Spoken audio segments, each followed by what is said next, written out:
ಆಕಾಶ ಮೊದಲಿಂದ ಇದ್ದ ಹಾಗಿದೆ, ಭೂಮಿನೂ ಆಗಿಂದ ಹಂಗೇನೇ ಇದೆ. ಸೂರ್ಯಂಗೂ ಚಂದ್ರಂಗೂ ನೆನ್ನೆ ಎಲ್ಲಿದೆ, ಬೀಸುವ ಗಾಳಿಗೆ ನಾಳೆ ಎಲ್ಲಿದೆ.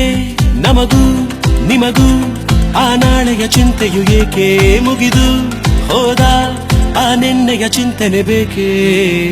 ನೆನಪಿರಲಿ ಮರಿ ಮರಿ ನಾ ಹೇಳೋ ಮಾತನು, ನಗುವುದನೇ ಕಲಿ ಕಲಿ ನಗುವನು ಸೋಲನು.